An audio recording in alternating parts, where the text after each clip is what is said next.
السلام علیکم، مجھے کہتے ہیں ظاہر نصیر خٹک اور آپ دیکھ رہے ہیں پاکستان ویڈیو ٹی وی۔ کچھ دن پہلے ہم نے دیکھا کہ اسرائیل کا جو جہاز ہے، اسرائیل کا جو طیارہ ہے، اسپیشل طیارہ جو ہے وہ سعودی عرب کے فضاؤں سے ہوتے ہوئے UAE پہنچ گیا۔ یہ جو بات تھی، یہ جو لمحہ تھا، وہ جو وقت تھا، وہ امت مسلمہ کے لیے بہت زیادہ تکلیف دہ تھا، بہت زیادہ تکلیف دینے والا لمحہ تھا، اور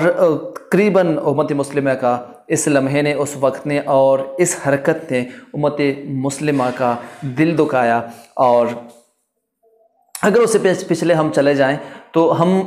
پچھلے ایک مہینے ہم نے یا 2 مہینے پچھلے اگر ہم دیکھیں تو ہم اکثر انڈیا اور چائنا کو انکشافات کرتے ہوئے دیکھ رہے تھے۔ انڈیا کہہ رہا تھا کہ ہم نے چائنا کے اتنے فوجی مارے اور اتنا جو ہے وہ ہم نے انڈیا کے ساتھ چائنا کے ساتھ اس طرح مقابلہ کیا، اور چائنا کہہ رہا تھا، چائنا بھی اپنے انکشافات کر رہا تھا، چائنا خود کہہ رہا تھا کہ ہم نے لداخ میں اتنی جگہ پکڑی ان سے، اور باقی علاقوں میں بھی چائنا کہہ رہا تھا کہ ہم نے انڈیا کے باقی علاقوں میں بھی 8 سے یا 10 کلومیٹر جو ہے وہ ہم آگے جا چکے ہیں، اور اتنے فوجی جو ہیں ان کے ہم نے مار دیے ہیں۔ تو یہ جو باتیں ہم دیکھ رہے تھے پچھلے 2 یا 3 منتھ سے ہم دیکھ رہے تھے، اور اس جنگ میں جو تھی وہ تھوڑی گرمیاں جو تھی وہ زیادہ ہو گئی تھی اس جنگ کی، اور اس جنگ کی باتیں جو تھی وہ تھوڑے زیادہ گرم ہو چکی تھیں۔ اب ہم کیا دیکھ رہے ہیں کہ پھر بھی آج کی جو ڈیٹ ہے، آج کی ڈیٹ میں بھی چائنا کیا کہہ رہا ہے؟ چائنا کہہ رہا ہے کہ ہم نے چائنا کے ساتھ ساتھ انٹرنیشنل جو میڈیا ہے وہ بھی کہہ رہا ہے کہ ہم نے انڈیا کا ایک اسپیشل کمانڈو جو ہے وہ بھی مارا، اور 8 یا 10 فوجی جو ہیں وہ بھی ہم نے مار دیے ہیں، اور لداخ میں تقریباً ہم نے لداخ پر تقریباً جو ہے وہ قبضہ کر چکے ہیں۔ اور یہ اصل میں ہونے کیا جا رہا ہے؟ یہ ساری جنگیں جو ہیں، یہ سارے جو انکشافات ہیں، یہ کون ہے اس کے پیچھے؟ یا پھر یہ کون ہے جو کہہ رہا ہے کہ انڈیا اور چائنا جو ہے وہ لڑ پڑے؟ یا یہ کون ہے کہ یہ کہہ رہے ہیں کہ پاکستان اور سعودی عرب کے درمیان جو دوریاں ہیں وہ بڑھ جائیں؟ یہ کون ہے جو کہہ رہا ہے کہ چائنا تقریباً ایک ایسی جنگ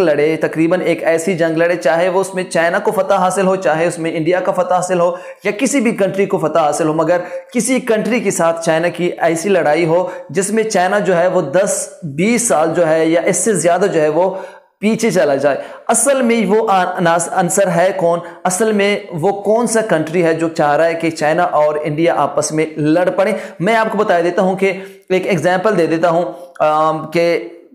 پچھلے اگر ماضی میں دیکھا جائے، ماضی میں اگر ماضی پہ آپ غور کر لیں تو امریکہ نے پاکستان کو استعمال کیا روس کے خلاف، اور رشیا کے خلاف استعمال کیا، کیونکہ رشیا ان دنوں بہت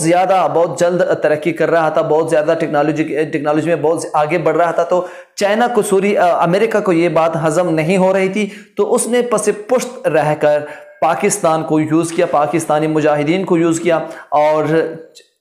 پاکستانی مجاہدین کے تھرو رشیا کو انہوں نے شکست دے دی۔ اب ہونے کیا جا رہا ہے؟ انہوں نے پاکستانی مجاہدین کو کہا، اسامہ بن لادن کو کہا کہ آپ نے رشیا جو ہے وہ ایک غیر مسلم کنٹری ہے، یہ ہے وہ ہے، تو وہ پاکستان کے لیے اچھا نہیں ہے، وہ سعودی عرب کے لیے اچھا نہیں ہے، وہ مسلمانوں کے لیے اچھا نہیں ہے، امت مسلمہ کے لیے رشیا جو ہے وہ اچھا نہیں ہے، کل وہ اگر سپر پاور بن گیا تو وہ مسلمانوں کے ساتھ زیادتی کرے گا۔ اور ساتھ میں اس نے اسامہ بن لادن کو یہ کہا کہ ہم آپ کو اتنے ڈالرز دیں گے، اتنے پیسے دیں گے، آپ کی اس طرح کی ہیلپ کریں گے، آپ اس طرح کریں کہ رشیا کے خلاف جو ہے وہ لڑائی لڑیں اور رشیا کو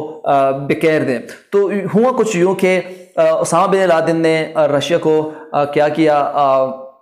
بکیر دیا، اور ساتھ میں اسامہ بن لادن نے رشیا کے خلاف لڑائی جو تھی وہ شروع کر دی۔ اور پھر یوں ہوا کہ امریکہ پس پشت لڑتا رہا، پس پشت جو تھا وہ امریکہ تھا، اور سامنے جو تھے وہ مجاہدین لڑ رہے تھے، اور کچھ نقصان جو تھا وہ پاکستان کو بھی ہوا تھا، کچھ نہیں بہت زیادہ نقصان جو تھا وہ پاکستان کو ہوا تھا۔ وہ کچھ یوں ہوا کہ جب اسامہ بن لادن وہیں سے فرار ہوئے اور وہ پاکستان آ گئے، جب پاکستان آ گئے یا پھر وہ افغانستان چلے گئے، تو اس میں یوں ہوا کہ انہیں پتہ چلا، امریکہ کو پتہ چلا کہ جو مجاہدین ہے اب تو سب سے زیادہ خطرہ جو ہے وہ امریکہ کو ہوگا، امریکہ کو کوئی بہانا چاہیے تھا۔ تو امریکہ نے کوئی بہانہ بنا دیا اور بہانہ بنا کے پھر مجاہدین کے ساتھ جو تھا وہ تعلقات ختم کر دیے کہ ہمارے آپ سے کوئی تعلقات نہیں ہے. پھر یوں ہوا کہ پاکستان کو بھی ساتھ ملوث کر دیا، پاکستان کو بھی ساتھ انہوں نے ملوث کر دیا اور پاکستان کو بھی یوز کرنے لگے. اب ہونے یہ جا رہا ہے امریکہ کو پتہ چل گیا ہے کہ پاکستان جو ہے وہ تو سبق حاصل کر چکا ہے، پاکستان نے اب ہماری غلامی نہیں کرنی. اب کوئی ایسا ملک ہو، کوئی ایسی کنٹری ہو جس کو لالچ دی جائے اور اس کو سامنے رکھا جائے اور پس پشت ہم رہیں اور چائنا کو شکست ہو یا پھر اس کنٹری کو شکست ہو، مگر ہو ایسا کہ ایک ایسی لڑائی ہو جس میں چائنا جو ہے وہ 10 سال یا 20 سال جو ہو وہ پیچھے چلا جائے. اب